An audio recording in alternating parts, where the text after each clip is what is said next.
The skeletal system includes all the bones of the body, plus the joints where they attach to each other. Our skeleton protects our internal organs, provides a framework or scaffolding that allows us to stand upright and move, stores minerals that our body needs to function properly, and produces blood cells. Our muscles, pulling this way or that way on our bones, produce movement. And without the protection of our skeleton, even a simple bump on the head or chest could injure vital internal organs. Pound for pound, the bones of the skeletal system are stronger than steel.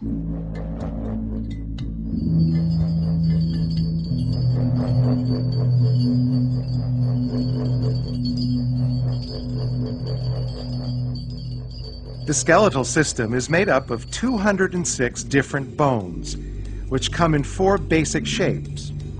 Long bones, such as the femur. Short bones, like the wrist and ankle bones. Flat bones, such as those in the skull or scapula. And irregular bones, like the vertebrae. There are 2 types of bone tissue. Compact bone, which is dense, smooth, and very strong, and cancellous bone, which is spongy and lightweight. Both types of bone tissue contain living cells, which help make repairs if a bone is injured or broken. A typical long bone has a main shaft called the diaphysis, composed of compact bone, and 2 ends called epiphyses, composed of cancellous bone. The main shaft is covered with a membrane of living cells called periosteum, to which muscles and tendons attach themselves. Inside the main shaft is a cavity called the medullary cavity, which contains bone marrow. Bone marrow stores fat, produces blood cells, and plays an important part in the body's immune system.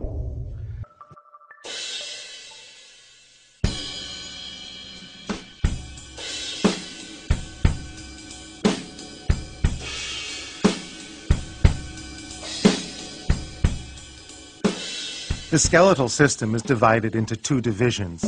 The axial skeleton, which consists of bones that form the longitudinal axis of the body, and the appendicular skeleton, which consists of bones that are appended to the axial skeleton. The axial skeleton includes 80 bones comprising the skull, vertebral column, and thorax.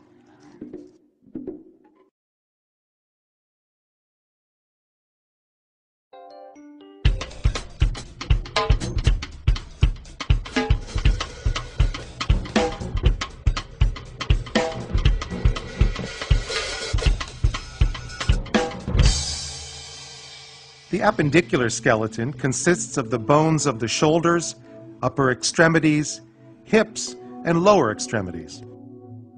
The bones of the upper extremities, or arms, are connected to the axial skeleton via the shoulder girdle. This consists of the scapula, or shoulder blade, and the clavicle, or collarbone. The arm itself is composed of the humerus, or upper arm, and the radius and ulna of the forearm, plus the wrist and hand, which consist of 27 separate bones. Because of this large number of small bones, our hands are capable of more movement than any other part of our body. The bones of the lower extremities, or legs, are connected to the axial skeleton via the pelvic girdle, which is formed by the 2 hip bones. It protects the bladder, reproductive organs, lower colon, and rectum. In the male, the pubic arch of the pelvis is less than 90 degrees wide. In the female, greater than 90 degrees. This difference in width is necessary for the female pelvis to accommodate childbirth. The longest, heaviest, and strongest bone in the body is the femur, commonly called the thigh bone. At one end, it is connected to the pelvis, and at the other end, to the lower leg, which is made up of the tibia, or shin bone, and fibula. The tibia bears all of our body's weight. The fibula bears no weight at all. The patella, or kneecap, is a large bone between the femur and fibula. It protects the knee joint and tendons that form the knee.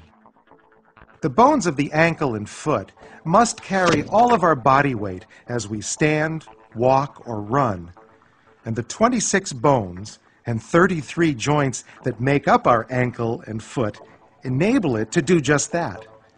The entire skeletal system of an average adult weighs less than 10 kilograms. If you attempted to replace this with a steel skeleton that was just as strong, it would weigh 400 kilograms and still would not have the resilience of bone or the ability to repair itself. Harder than reinforced concrete, lighter than stainless steel, able to repair itself, bone is the near perfect material to provide the framework for the human body.